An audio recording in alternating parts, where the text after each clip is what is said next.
Thank you, Martin. Good evening, everyone. I suppose most people associate Ferguson with tractors. Ferguson tractor is often referred to as the Little Grey Fergie. Many of them still exist. They finished production of the Little Grey Fergie in 1956 in the Banner Lane factory in Coventry. But a huge amount of those are still around the world, and many in this country. Some still capable of a day's work, others in collectors' hands. And there was quite a range of them, particularly with their own implements. It's not clear.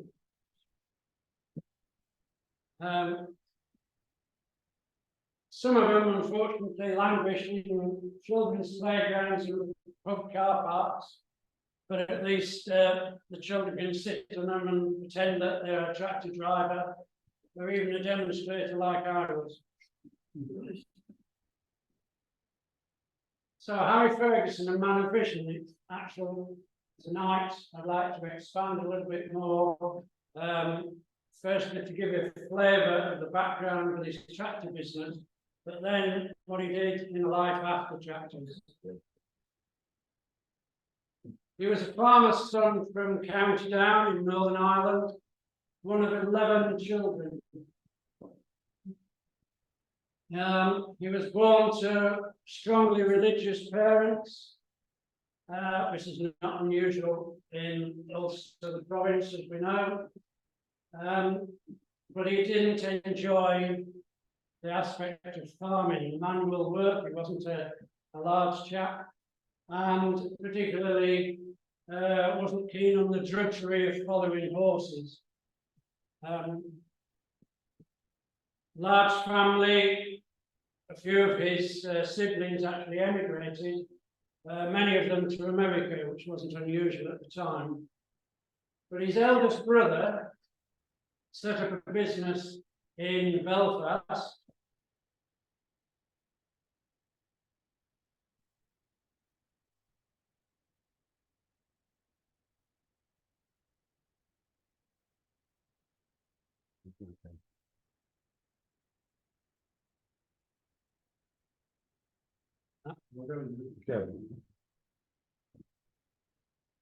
And Harry joined his elder brother, what became Mason Motors. His brother was mainly into the motorcycle business, but they graduated into cars, and Harry found his abilities on the mechanical side far better than in the actual pure thing of farming. Here we can see him in the driving seat in what was a Vauxhall car. They took on the Vauxhall franchise, and they got a very big name for themselves in tuning motorbikes and cars. Some of you may have heard of the Dundrod Circuit in Northern Ireland, which is where the Ulster TT races were performed, and a lot of their work was for the community of that racetrack and beyond. But not content with that, Harry Ferguson actually designed, built, and flew his own aeroplane. He was the first man to build and fly an aeroplane in Ireland, and he was the first British citizen to fly. So his engineering skills were beginning to flourish. There's a model of that aeroplane in the Ulster Museum just outside Belfast.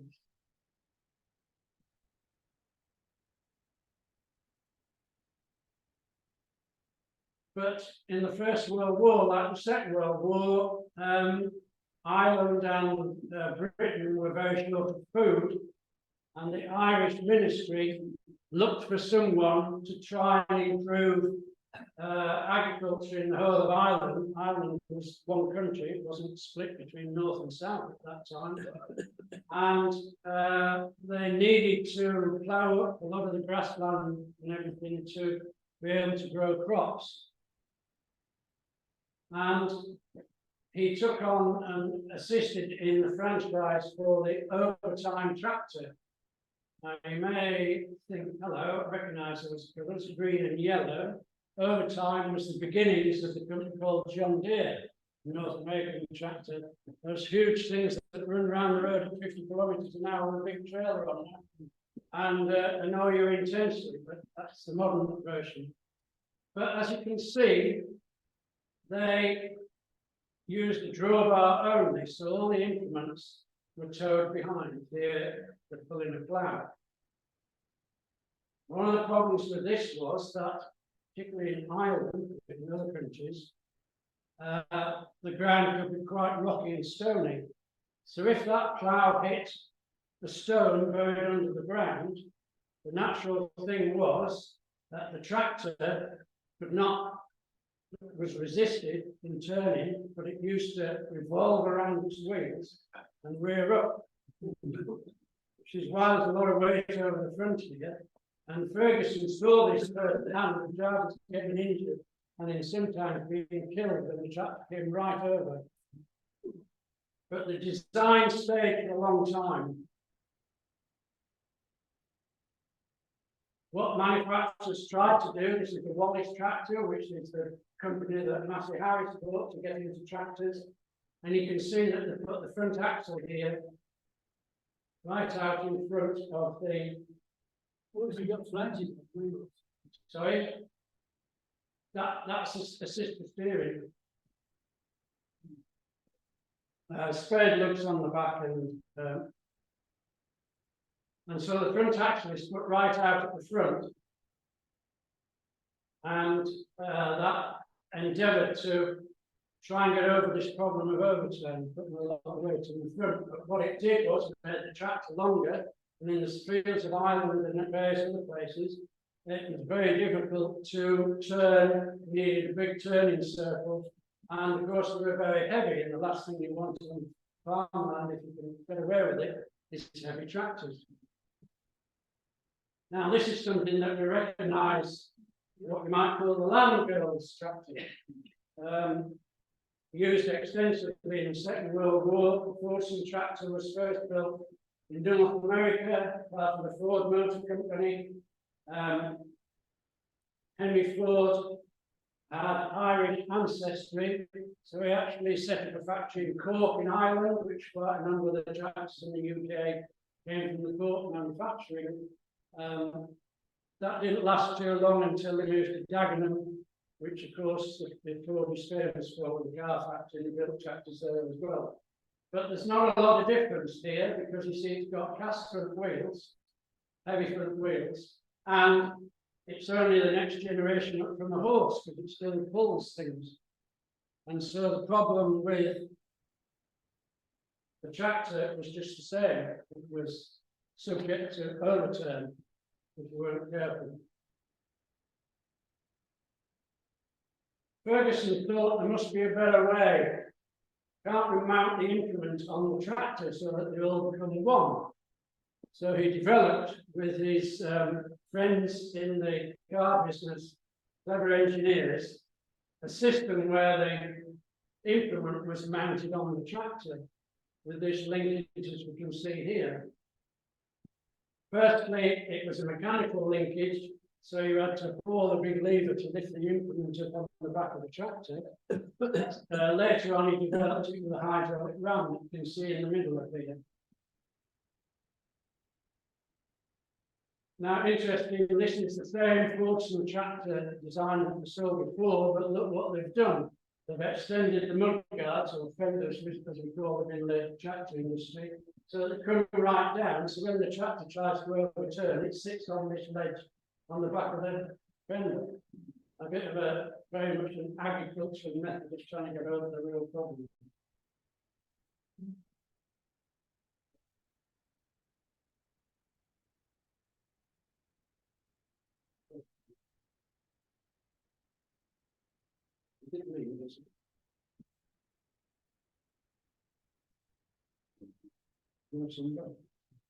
I have a spare. Shall I just stand here and push them forwards for you? Yes. On then. You shout next slide and we'll go. Sorry.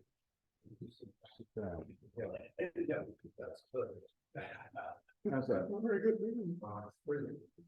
Okay, so we carry on. He looks at we looked at the tractor with the linkage on, and the only way that they would be successful was for him to design implements to go on the back of it. He got involved, he went over to America, got involved with a couple of brothers called Sherman brothers who developed some of the implements to fit on the back of these tractors. And the first tractor with a rudimentary linkage was the Eros tractor, which in actual fact was the Ford Model T, which had been adapted for agriculture. You might have seen some inverters of them, and they had this mounted plough on the back. It took them over 20 years really to develop it, coming backwards and forwards. That first plough was called the Belfast plough, and they had problems keeping it level, and they kept developing it in various other things. And really, he decided that the best thing was to actually see if he could design his own tractor. So they set about looking at designing their own small tractor, which would get over some of the problems that we've been talking about, particularly on the overturn element, so that the implement was mounted on the back of the tractor.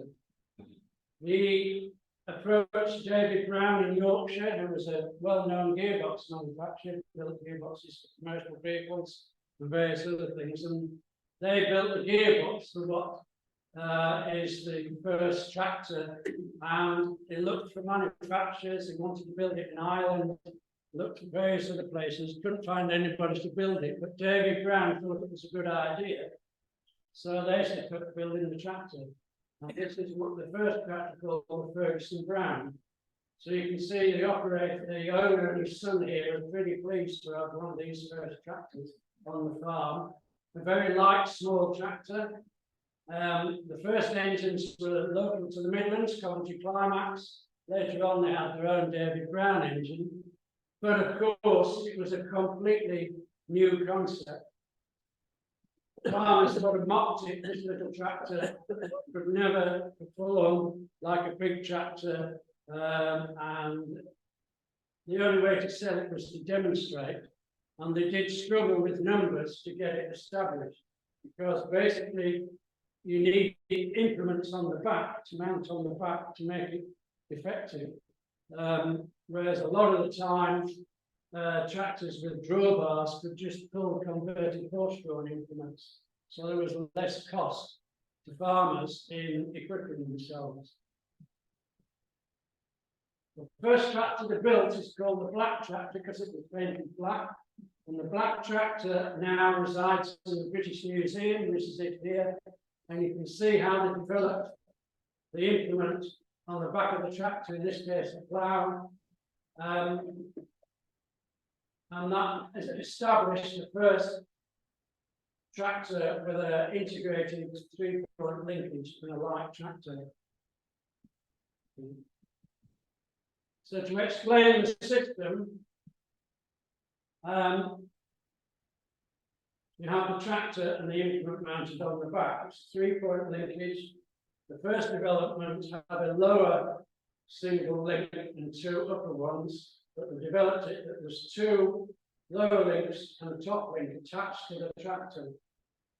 The implement has a cross shaft, and when the plough is in work, it's trying to tip and push forces down the top link. The operator, because it's hydraulically controlled, has a control lever by his seat, and he can set the depth that the implement wants to work. So you do not need a wheel on the implement, which would take weight up it. So the light tractor now has an implement mounted on it, so it has weight added to it, and the soil going over the moldboards in this case adds more weight. So you have weight transfer utilizing hydraulics to add weight to this little tractor, which makes it perform.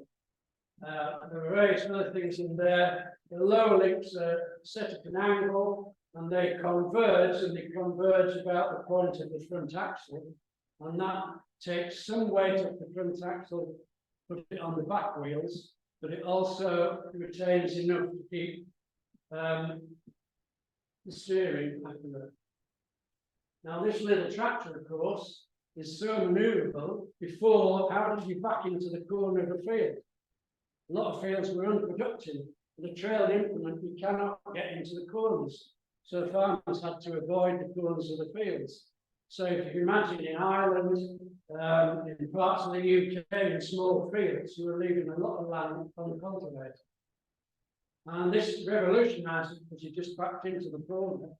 In fact, when they demonstrated it, they could do it in a roped-up area, certain size, and they could cultivate all that square because they could lift up the implement and reverse and drop and so forth. And that is the principle of the weight transfer, and that now goes into the modern tractor as well. So with the David Brown arrangement, Brown manufactured the tractors, sold them to Ferguson, and Ferguson did the selling. So he never actually owned the manufacturing side. But as I said, they struggled with the volume because it was so new, and he got inklings that David Brown was going to build his own tractor. So he thought there must be a better way. It had, because of his contacts in America at the time, he'd spent there some contact with Henry Ford. So they took a tractor over to demonstrate to Henry Ford, and this is at Dearborn, Henry Ford's estate in America. You can see there's the Ferguson Brown tractor in the background, and Ford set up a competitive demonstration of his tractor and various other makes, and this little tractor, and it beat the lot. Ferguson's belief as part of the Ferguson system was that he felt that agricultural machinery should revolutionise the world and make food production much cheaper. That was one of his strong philosophies. And funny enough, Henry Ford had got a very similar attitude. He wasn't totally car orientated, he was much more farming orientated from his background, and of course from his Irish background. You'll see that on the table there is a small model that they've got their hands on, and we'll come to that in a minute as to why that's quite important. This meeting, the arrangement for Ford to build the tractors and Ferguson to sell them, was done on a handshake. That handshake now stands in law. So if you shake hands with somebody and it goes to court or whatever, you can quote that handshake agreement.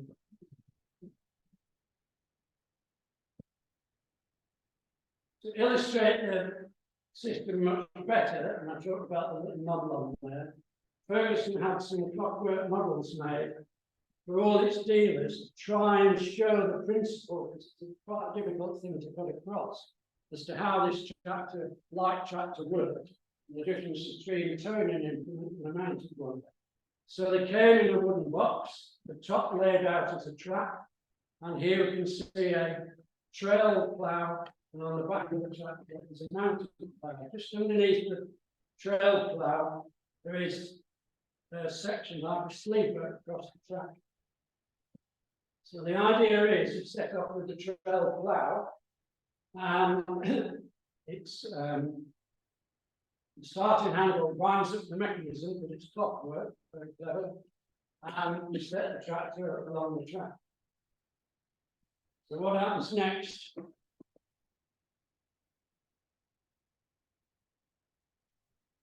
is this. When it hits the obstacle, the tractor rears, which we've seen before from the problem of the trailed implements. But with the mounted plough, the system is designed such that when the mounted plough hits it, Just go back. Sorry, yeah.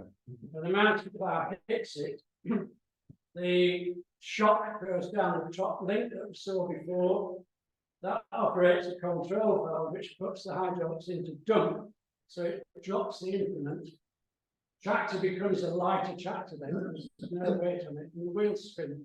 So all the operator does is get the control lever, lift the implement up, reverse, go over the object and set off again, and he's still alive, whereas that man's dead. So the arrangement with Ford was to build tractors. So this is a Ford tractor incorporating the Ferguson system, the two badges on the front, Ford and Ferguson. That was very successful because of the distribution in Ford with all his car dealerships and the previous setup where Sherman had done a lot of work with dealers on all the implements and everything for the Fords and tractors. That was a useful arrangement, and during the Second World War, a number of these Ford Ferguson tractors came over to the UK on what they call the lease lend system. The lease lend system was not only tanks and army vehicles and all the rest of it from America, but it was tractors and farm machinery as well. I think it was George Osborne, the Chancellor in the Conservative, was the last man to pay off the last lease lend monies to America to pull that time. Unfortunately, of course, there's some of these, like all the other stuff, at the bottom of the North Atlantic, because the German U-boats knew that the easiest way to starve Britain was to stick the boats coming over from America with all this stuff. However, Henry Ford took semi-retirement and his son Edson came into the business. Fortunately, Edson was very much like his father and had the same principles. And so Ferguson and Edson go on quite well. But sadly, Edson Ford died very young from stomach cancer. And so the whole of the hierarchy of Ford was changed. And Henry Ford II, which was Edson's son and Henry Ford's grandson, came into the business. And he thought, they don't like this idea of us making tractors and making as much money as if we sell them as well. So I'm going to change this arrangement to hell with the handshake agreement, and we're going to build a tractor and cut Ferguson out. However, he didn't realise who he was taking on in Harry Ferguson, because he infringed a lot of patents. Ferguson had taken out a lot of patents on his system, the system which I've just described earlier.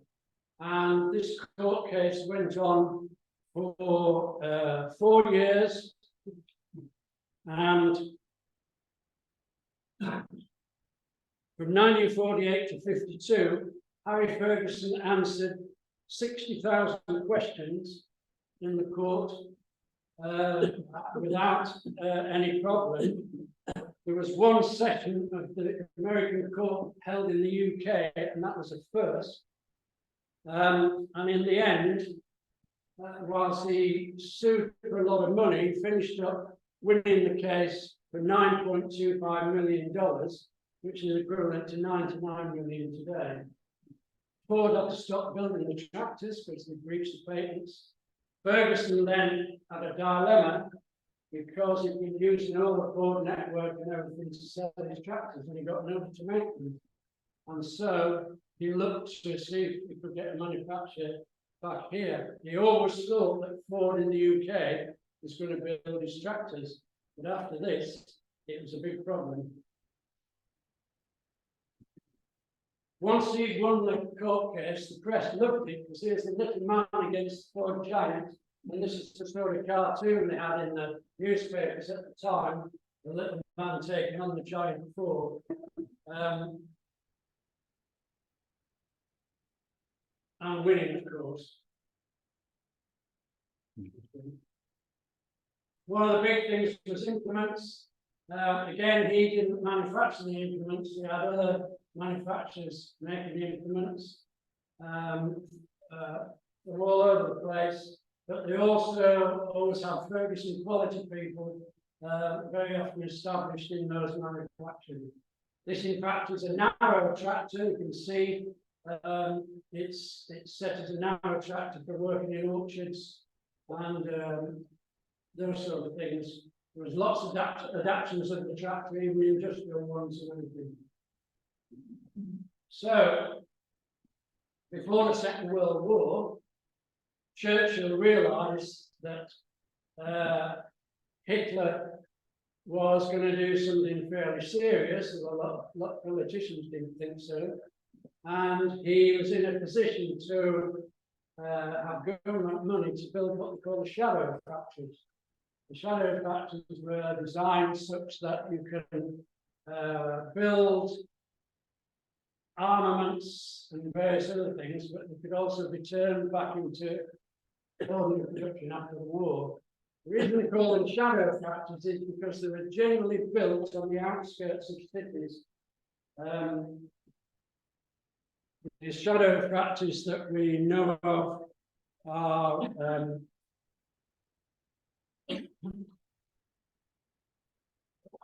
Daimler, of course, Brown's Lane in Coventry, Humber in Coventry, Hillman at Whiteman and Dunsmore, what became Jaguar, but was the Spitfire factory in Castle Bromwich, and there was some in Manchester and various other things. But the one that they built in Banner Lane, Coventry, was for building the Bristol Hercules 14-cylinder radial aero engine.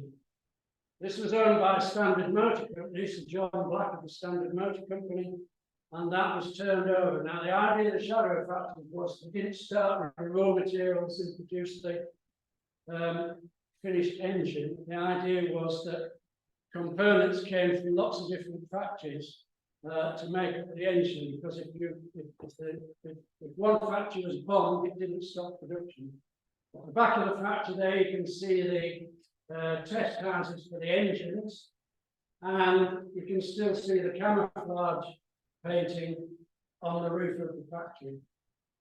And interestingly, they're all built with very similar design. I think the only one left is what was the standard Triumph service building, which is on the A45 going to Birmingham, just after the Jaguar garage. That's on the standard one's on the right, and the Jaguar garage is on the left at Aldsley. But they're all built of a similar design. The two office buildings leading at the front, the one on the left-hand side, A block, they were beautiful the way they designed them even before the war. They had marble staircases and oak panelling on the staircases. Now, it's an interesting story. Banner Lane was actually the last shadow factory to be built. The marble had come and was quarried in Italy, and the Italians came over to lay the marble in all the factories. Now, when they just finished Banner Lane and the war broke out, they had to be repatriated because of the Italians. So they were put on a ship from the UK, and unfortunately they never got back to Italy because the U-boat sunk the ship. So all that craftsmanship and experience went. That's one element of the last factory of the shadow factory.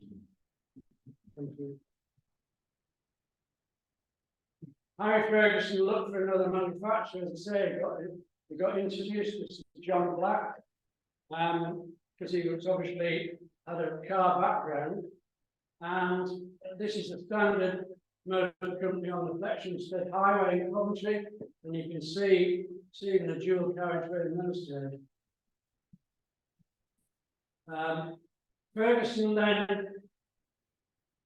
had an agreement with Standard, just like it had with Ford, that they would build a tractor and Ferguson would market them. The advantage now was that Standard had got a lot of distribution, not only in the UK, but Europe and around the world with its car franchises, and Ferguson could hook onto that. And so the Ferguson offices took over part of the Standard Motor Company on the Flex for 7 years, and the manufacturing then started after the war in the Banner Lane factory. Now, just as an aside, the Bristol Hercules engine that I mentioned built in Banner Lane powered the Halifax bomber, and it was actually in the last of the Lancasters. The Halifax bomber was the one that was sent to the Peugeot factory in France, which built the B-2 rockets, to bomb the Peugeot factory. Unfortunately, they didn't get it quite right because the leading aircraft that lit up the village instead of the factory, and it was actually French resistance that finished off the factory. But here you have the Standard Motor Company factory building engines for a night bomber that bombs the Peugeot factory, and of course Peugeot then came to Brighton and Dunsmore into one of the shadow factories. So production was started in 1946. Materials were short. The first tractors had aluminium bonnets. There's a lot of aluminium left over. There was shortage of steel. Ferguson was good at lobbying government, and the government allowed them to have steel and other components. The first engines they had to import from America, the Continental engine. They built just over 200 tractors in 1946.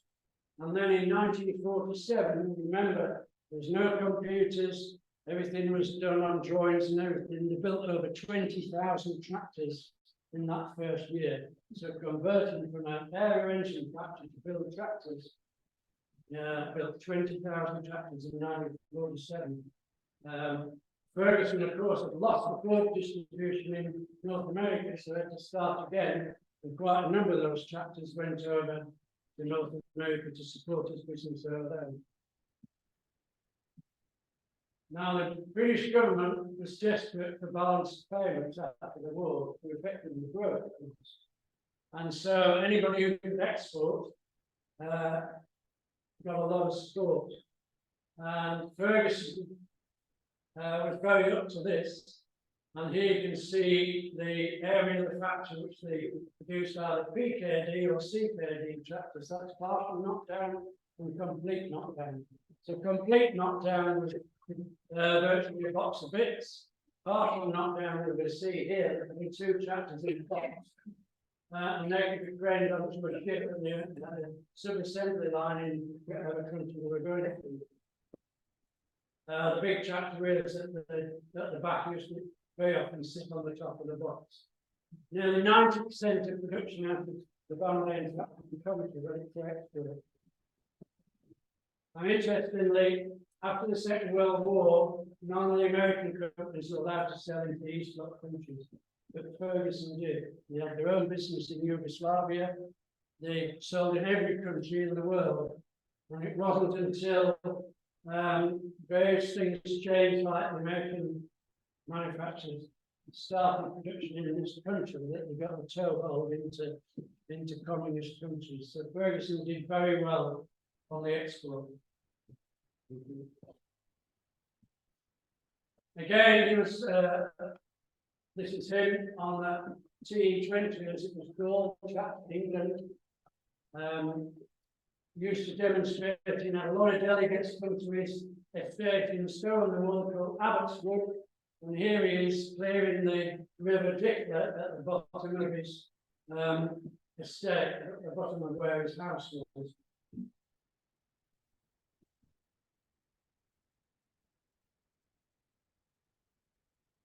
But the other key thing was, because it was very much a different concept, was training. Training for operators and training for service and sales personnel. And that was one of his key elements. He started at Packington Park near Meriden, and then they moved to Stirling Abbey, which you can see here, which is the old stable area of Stirling Abbey. You can just see the Abbey in the background there, and this is a training course taking place at Stirling Abbey. After that, they moved to Stairton, which is near Stirling Village, which is where Master Ferguson and Agco are still based. That was an American repatriation war hospital in the war, and it was taken over part of the Sterling estate by the Ferguson Company for a training centre. But tractors went around the world. You can see one here in the bottom picture, that's in Iran. And MF is still present in Iran and Iraq and a lot of the Middle East as well. But he was a man for lobbying government all the time, particularly on this idea that he wanted to feed the world much more cheaply with farm mechanisation.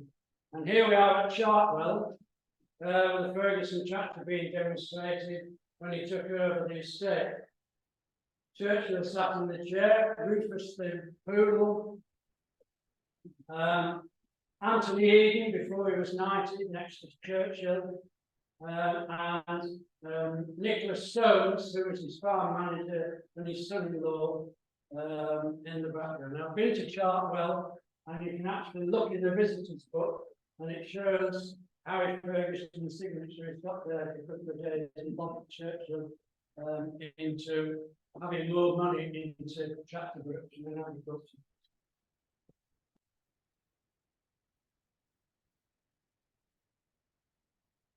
Now, we talked about exporting tractors and the balance of payments.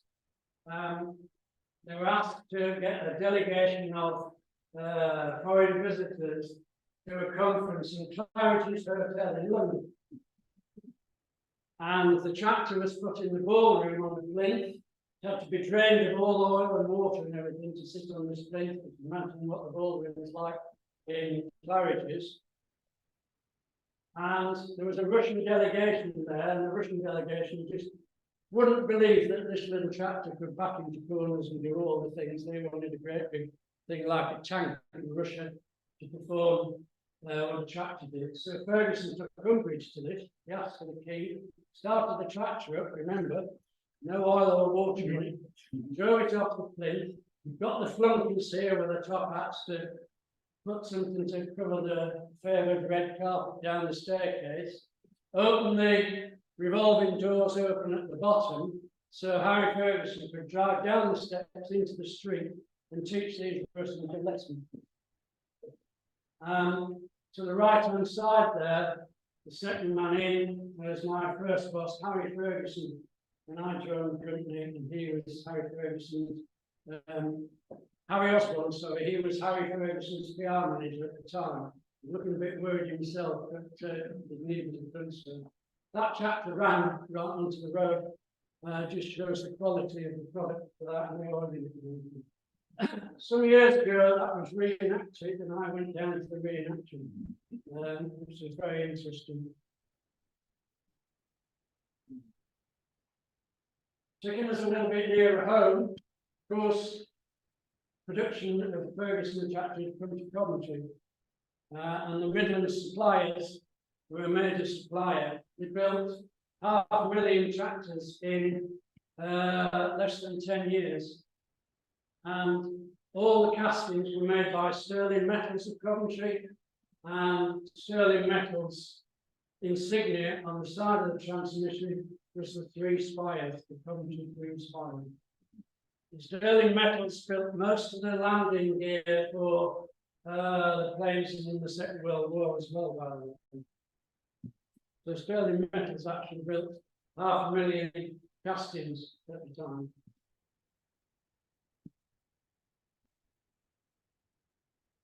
The idea of a smaller tractor, people were farms getting bigger, so they wanted to see if you could build a larger tractor. Ferguson set about his engineers building what we call the LTX, the Large Tractor Experimental.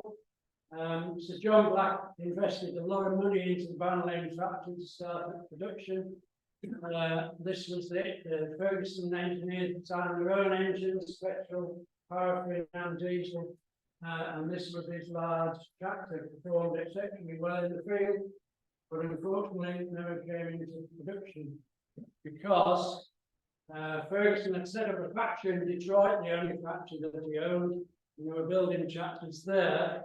But Massey Harris, the Canadian company, who still made these big, ugly tractors with drawbars behind, looked to want to have a small tractor. There was small tractor had failed. They were big in combine harvesters, but they weren't good at selling tractors outside the sort of corn belt in North America. It's a long story, but eventually Massey Harris and Ferguson came together in a merger, and that's what stopped that tractor. There was country English engineers, actually headed up by a Pole, Mr. Zinskowski, and there were engineers in the Detroit factory, headed up by a German, Herman Clem, and the design from the Detroit factory won over, which annoyed Harry Ferguson immensely.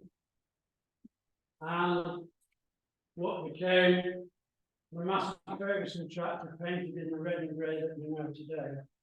So at this point, Ferguson effectively fell out with the co-directors of Massey Harris. It wasn't getting his way like he could be a bit of an awkward cuss in some respects. He was very particular about a lot of things, and he decided to go his own way and pull his shares out of the company. So he looked to know what to do next. And during his time in Northern Ireland, and we talked about the Ulster TT races and his tune and everything, he got to know Freddie Dixon, who was a very good racing driver. And Freddie used to stop for the Ferguson when he was over there racing. And Freddie had an associate who was very much involved with Tony Rolt, or Major Tony Rolt. Now, Tony Rolt had been a racing driver anyway, but he was in the expeditionary force in France at the beginning of the Second World War, and unfortunately was one of the ones that got captured by the Nazis and put into various camps in Germany, but he was a good escapee. He escaped 7 times, and one of the times he was actually just yards or meters in that language from the Swiss border before he was caught. So what the Nazis didn't like was these escapees, so they put them in culverts. Now I don't know if you know the story of culverts, but towards the end, and for some reason, the guys managed to design and build a glider, bottom right-hand corner. And Tony Rolt was very involved in it. So what they were going to do was like a big catapult system from the loft. Don't ask me how they got the materials to build this glider under the Germans' noses. A big catapult system to launch this off the top of the castle and over the wire and escape. However, they were all released before we needed to do that. And for his efforts, he was awarded the MCM bar. So he came back to the UK. You can see on the top picture him driving a Jaguar D-Type, KV registration, according to registration.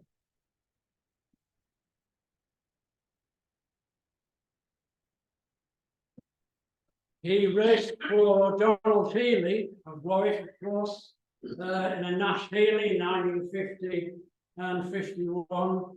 And he joined up with Duncan Hamilton to drive for Jaguar. This is a Jaguar C-Type, a very successful car. Here he is at Le Mans in 1953. RW, of course, another country registration. So you have the Rolt Hamilton car number 18 at the front. You have a Ferrari driven by Ascari, the Italian GP driver, which is a 375mm, not a 340mm, which is normal. That's a Berlinetta coupe. It happens to have a V12 engine. And so they formed a sandwich because behind is Sterling Moss and Peter Walker and the other Jaguar. The Ferrari dropped out with clutch trouble. The car 18 did 304 laps and won the race. First cars with front disc brakes, by the way. And Moss and Walker, car 17 did 300 laps in the second.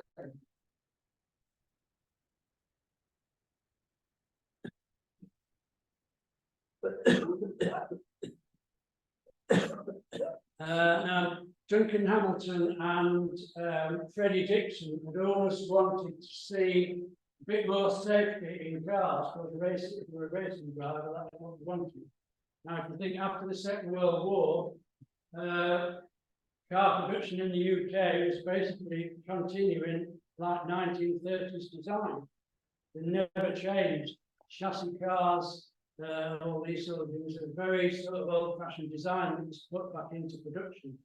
And no safety issues on the cars really whatsoever. Windscreen wipers, vacuum control was about the only thing that we got that helped you in wet weather. So Hamilton and Roltz set up a business. Dixon and Roltz set up a business on designing a small car with safety features, and particularly with four-wheel drive. So here we have the first car called the Mule. Harry Ferguson here in his big coat. This is at Abbotswood. He saw this car and decided to invest his money from getting out the merger into this business. It's called the Mule. It's four-wheel drive. You can see the four-wheel drive with the front axle being driven. It has a flat four engine that they used to start with, and we've got lots of other innovative ideas. They tried to get it sold to the ministry for the army lads to use and everything, but we turned down. But if you were in the Falklands, having to cross the whole of the Falklands, jumping like they did, I bet they wish they had something like that to motorise them instead of marching. However, they continued with the development. And here we can see the start of more of a productionised type car, which Ferguson was very much behind.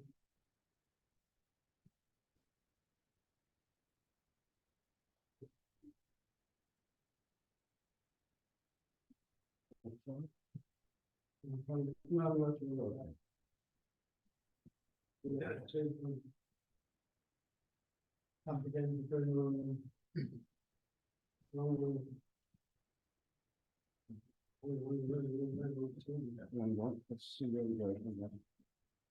Let's go back. Four pictures back. To the one with the four lights on. Where are we going? We're going the other way, backwards. Yes,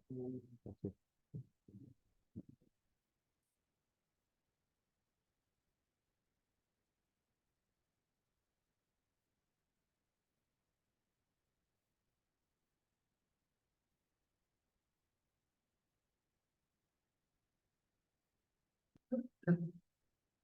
So they set up a business on the Oxfordshire, Warwickshire,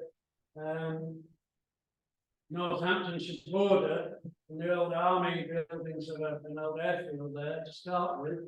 And the concept was a saloon car, pickup, a utility vehicle. And this shows the concept of the flat four engine and the four-wheel drive system, which is adaptable to all those ideas. They endeavour to get various manufacturers interested, but as I say, they tend to be stuck with designs from pre-war.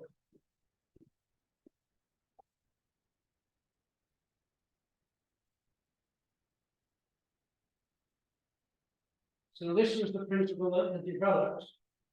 The four-wheel drive car needs a centre differential, because when the car or a vehicle is turning, if you imagine it turning in snow, it leaves 4 different circles, so 4 wheels are all going at a different speed. So you cannot lock up the front axle to the back because of the speed differential. Obviously, the differential in the back axle controls the rear wheels, but it doesn't transfer to the front if you just connect it up.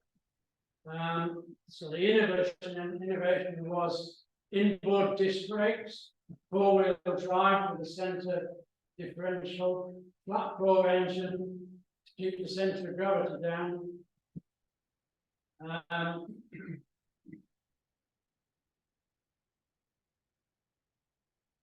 And they eventually developed a system of form of ABS braking.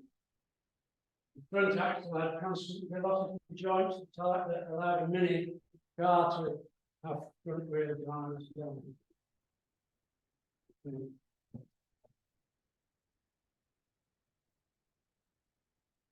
So things progressed into the what we might call an estate car. This is model RS R5-2. It had a 2.0-litre overhead cam flat 4 engine of their own design now, I think it was a charity. And that was the first engine to have a cam belt drum. The first car where the engine goes under the passenger and driver's legs in a front impact. It was the first car to have seat belts for all 4 occupants. It had a padded steering wheel and a dashboard vehicle. Steering wheel boss and a dashboard vehicle. So if an accident and your head went forward, it was the first for a collapsible steering column. It had Dunlop Maxeret brakes. Dunlop Maxeret, which is the forerunner to ABS brakes, were developed in the Second World War by Dunlop for use on aircraft to assist them when they were landing to stop the wheels skidding. It had 4-wheel drive and central differential, inboard disc brakes on all 4 wheels. It was effectively 10 years ahead of even Saab and Volvo. The 1950s and 60s cars had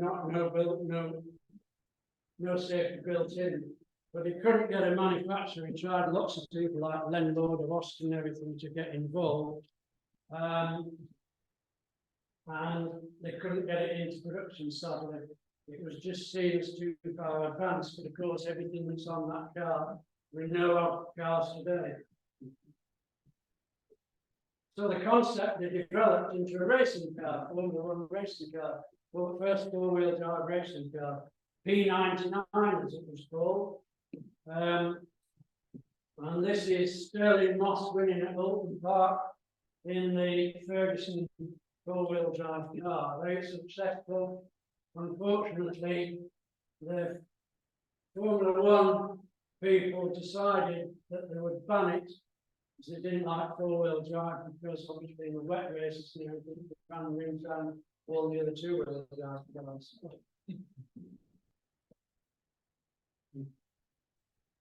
The car still exists. I took this at the Goodwood Festival a few years ago. It's one of the last front engine cars, 4-wheel drive, as I say. Dunlop Maxeret ABS brakes. It ran, depending on the formula changes, either 1.5 column to climax or a 2.5 litre column to climax engine. Because it was banned here, didn't mean to say that it didn't compete.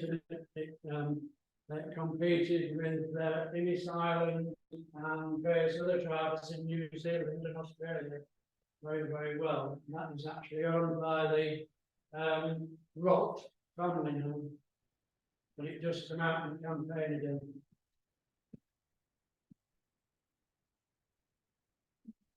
So to see the concept, they actually got involved with the Jensen brothers, who were car builders, and the Jensen CV8 was a car that was in production at the time, and this was the concept for that car, using all that ability that they designed into the early cars. Now we've got a V8 engine and an automatic gearbox, but Ferguson actually preferred automatic gearboxes in all the development cars rather than manual. So productionised, the first Jensen car to have four-wheel drive when in production, which is a pre-production car, is the Jensen FF. It's actually a Jensen Interceptor with four-wheel drive. And this is at Harry Ferguson Research, as the company became known, System Drive in Baddington, right near the airport. And that's where they did a lot of development. They actually built a car for American IndyCar racing as well. Built the car in Baddington for that with four-wheel drive. You can see it's a WK, another Warwickshire registration. Interesting, they had a very advanced space there at Baddington, and they developed a bump track, a circular bump track for the cars to go around without a driver in. So it went round with a centre pole and remote controls for it. And you could leave it running 24 hours a day with a man just watching it doing the bump track, which of course is not good for a driver going over all these bumps, testing the car. And on a visit, Master Ferguson saw this bump track and adapted it for tractors with a much bigger circle and a centre pole system, and created a driverless tractor around their own bump track. So it was Ferguson Research that established that system for manufacturers. This is the Jensen FF in production. It's slightly longer than the Interceptor. It has the two air vents, which shows the increased length. I don't know if you ever go onto YouTube, there's that guy there called Harry's Garage and Harry's Farm. He has a big collection of cars and he does road tests and everything of cars, sports cars and everything. And they recently tested one of these, and even going back to its time when it was developed, they rated it very highly for its road handling and everything, even now in current times. The system was utilised by lots of different people. Here we've got Northumberland Police with, I think it's a disguised Sierra Cosworth or an RS, and that's four-wheel drive. So all the guys who thought they could go across fields and everything and beat the police, if they were met with this guy behind with his four-wheel drive, they could follow them. And in the wet and everything going up the motorway, which they needed to, is a very safe concept. Further development, this is currently to produce car, one of Triumph's best, which is the Triumph 2.5 PI. And this is converted by Ferguson Research to four-wheel drive.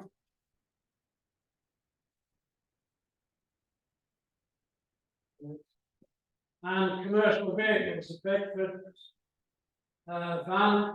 Obviously, four-wheel drive is a big benefit for the gas boards, electricity boards, builders, anybody else who's going to go over rough terrain or utility type things. And the British Army had a fleet of Mercedes G-Wagons, I think the cars at the front of Vauxhall, no, sorry, Opel Senators, and behind there's a Volkswagen van and everything. And this is the old Olympic Stadium in Berlin, the British Army base there. And that was a huge range of four-wheel drive vehicles, all with the Ferguson system underneath. Didn't stop there. AMC, American Motors, had once converted to Ferguson four-wheel drive. And into rally cars. This is the Audi Quattro, the master of the Group 1 rally cars, an absolute monster of a car, all with the Ferguson four-wheel drive system inside it. The later development of this was, instead of a mechanical differential, they developed a viscous coupling. They did a lot of research on how to do this, because the key thing is to have constant four-wheel drive, even if you're doing 100 miles an hour. And you've got to control that four-wheel drive system when you're turning and all the rest of it. They developed a viscous coupling which is a Dutch pack here with Dutch plates with holes drilled in it. And we got in touch with Dow Corning, the manufacturer who makes very commodities, and they found a liquid that reacted differently when it was cold and hot. So once heat was generated in here, when the high torque was being passed through the clutch, it would lock up or it would open up, go into the heat, put into this liquid. Very lucky finding it, but that is now the master of the four-wheel drive system in all modern vehicles, and the rally cars have that. And this is the MG Metro R6 rally car. Tony Pond was the driver, and this epitomised that Group 1 rally cars, which eventually were banned, a little bit like Ferguson's racing car, because they were just so competitive, and they handled so well and everything around these rally courses that they almost became dangerous. The concept of this was, thank you, the drive line. We've got the engine here, the V6 engine, front wheel drive, and the drive going to the back with a viscous coupling, which is opened out here, and that was the centre of the developed Metro 6R4 rally car.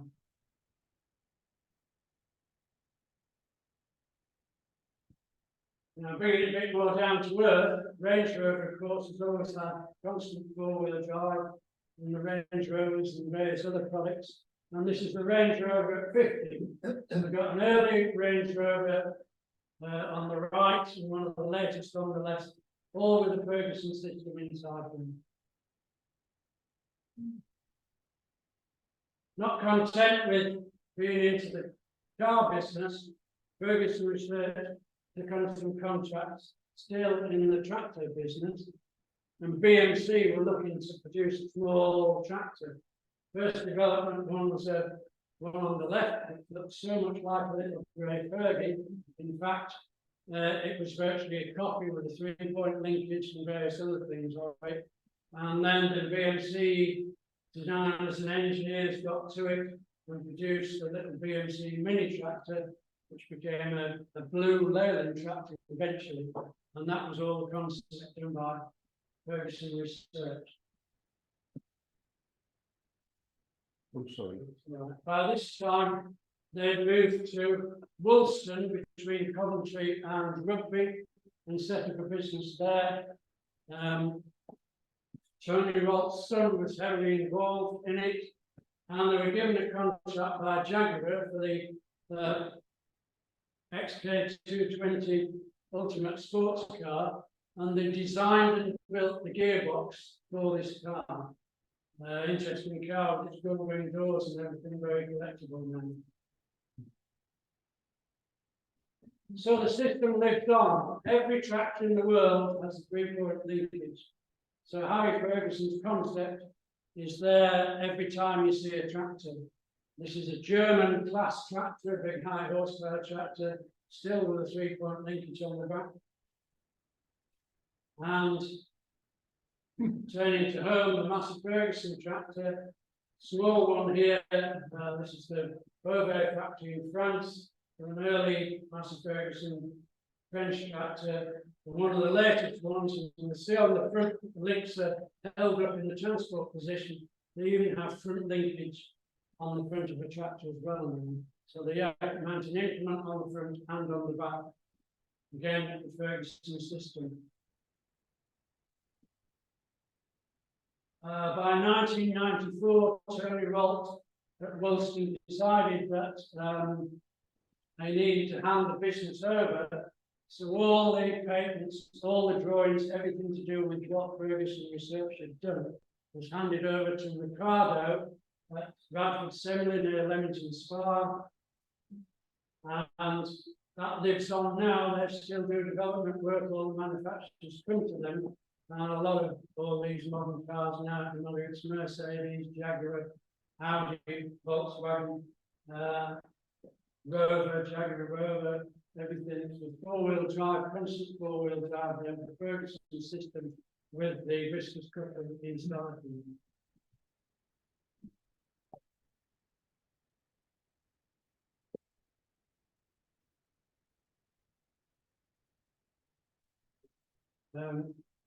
So that's Harry Ferguson. He died in 1960. He didn't really see his racing car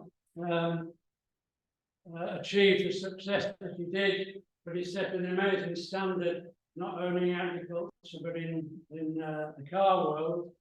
And as I say, his name lives on. Going back to where I started about Northern Ireland, the Northern Bank in Northern Ireland decided that there were issues from the notes, paper notes, with all the people in Northern Ireland who've done a lot for business and engineering and everything. Floyd Dunlop was from Northern Ireland, the man who invented the pneumatic tyre, and this one, and they all had the photograph on, which was Harry Ferguson's £20 note, which I got hold of. But it's actually got no value. Anybody know why? I'll tell you. When these were issued, there was a certain colour like that one is, but unfortunately, where the clearing banks sent all the notes to be storage, the IRA broke in, said to be an inside job. It stole millions of pounds of paper notes. So the banks panicked and didn't know what to do. So they decided that the new issue would be a different colour. So if you took your bank note, this colour, to the bank, they exchanged it for the one with the new colour. The idea was that the IRA would not be able to utilise the notes because they became worthless if they were wrong colour. So that's my note, but it's not worth a penny.